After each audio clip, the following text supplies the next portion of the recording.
मी विजय वाघ, ही माझी आई आहे शकुंतला वाघ. हिचं 72 वर्ष वय आहे तिचं. तिला अगोदर जे आहे ना पोट दुखायचं सारखं तिचं आणि वॉमिटिंग व्हायची. तर मी एक सोनोग्राफी करून सरांना दाखवली. सर म्हटले आपण एक सिटी अबडॉमेन करून घ्या. मग सिटी अबडॉमेन केल्यानंतर ते म्हणजे आपल्या पॅनक्रियामध्ये आईच्या बऱ्यापैकी खडे राळे थोडीशी. तिचा एक खडा बाहेर आल्यामुळं तिला पॅनक्रियाटायटिस झाला. तर ती खूप स्वेलिंग आहे तिला. तर मग सर म्हटले पॅनक्रियाटायटिस आहे. मग त्यांनी मेडिसिन दिल्या. थोडं तिचं स्वेलिंग नॉर्मल केल्यानंतर 3 दिवसापूर्वी एक यूजी करून तिचं पूर्ण ते नॉर्मल झाल्यानंतर सरांनी म्हणे आपण आता तिची लॅप्रोस्कोपी करून घेऊ आणि व्यवस्थित होईल तिचं सगळं. परवा तिची लॅप्रोस्कोपी केली तर तिचं पॅनक्रिया काढून घेतलं आणि त्यातनं जी खडे वगैरे राळ त्यांनी आम्हाला स्वतः दाखवली, फोटोज दाखवले कसं झालं व्यवस्थित एकदम. त्यांनी डिटेलिंग मध्ये समजून सांगितलं कोणत्या पद्धतीने ऑपरेशन करायचंय. प्रॉपर गायडन्स केलं डॉक्टर प्रमोद शिंदे सरांनी.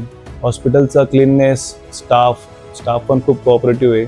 मिनिटाला विचारतात, विचारपूस करतात. मॅनेजमेंट पण खूप छान आहे.